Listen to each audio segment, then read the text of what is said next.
मिठी में आम ख़बर शामिल कंदासीं त कारूंझर जी कटाई वारो मामिलो आईनी अदालत ॾांहुं मुंतक़िल कयो वियो आहे।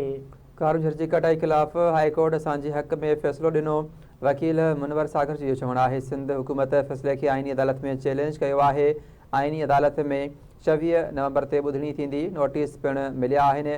वकील मुनवर जो इहो चवणु आहे सलाह मशवरा कयूं पिया, कारूंझर जो केस मज़बूत विढ़ंदासीं, कारूंझर जी कटाई कंहिं बि सूरत में करणु न ॾींदासीं।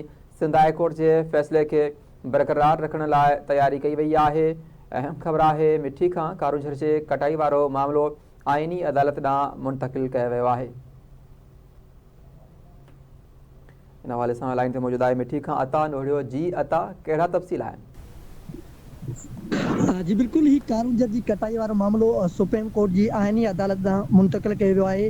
मुंहिंजी इन वक़्तु वकील मुनवर सागर आहे जेको हिन वक़्तु हिन समूरे मामले खे ॾिसी रहियो आहे। चयो त कारूंझर जी कटाई ख़िलाफ़ हाई कोर्ट असांजे हक़ मां फ़ैसिलो ॾिनो आहे। हू हिन वक़्तु सिंध हुकूमत जेको आईनी अदालत मां जेको चैलेंज कयो आहे। सुप्रीम कोर्ट जी आईनी अदालत में 26 तारीख़ ते जेको केस लॻल आहे, असांखे नोटिस पिणु मिलिया आहिनि। हुन चयो त असां पंहिंजे वकीलनि सां जेको सलाह मशवरा आहिनि उहो कयूं पिया। असां पंहिंजे कारूंझर जो केस जेको मज़बूत तरीक़े सां विढ़ंदासीं, कारूंझर जी कटाई कंहिं बि सूरत में जेको न करणु ॾींदासीं। असां पंहिंजे पैनल समेत जेको इहो कारूंझर जो केस आहे उहो विढ़ंदासीं। कारूंझर जो केस जेको सिंध हाई कोर्ट जे ॾिनल फ़ैसिले ते बरक़रार रखण लाइ जेका असांजी तयारियूं आहिनि उहे हिन वक़्तु बि जारी आहिनि। जॾहिं त कारूंझर रुॻो जबल न पर थर जो हिकिड़ो रूह आहे।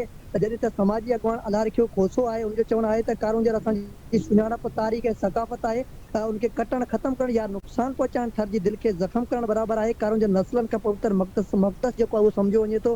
हिंदू ऐं मुस्लिम ॿई हिनखे मक़दस जबल सम्झनि था। हिते जेको इबादत गाहूं, तारीख़ी हंध ऐं सजन पुराणे जेको रवायतूं मौजूदु आहिनि, असां पंहिंजी जान जोखिम में विझी छॾींदासीं, पर कारूंझर जी कटाई जेको कॾहिं करणु न ॾींदासीं। जॾहिं त हिन वक़्तु जेके आहे उहे कारूंझर जी कटाई ख़िलाफ़ सोशल मीडिया ते जेको सो उहो ट्रेंड जेको उहो जारी आहे। जी वॾी महिरबानी अता अपडेट करण लाइ।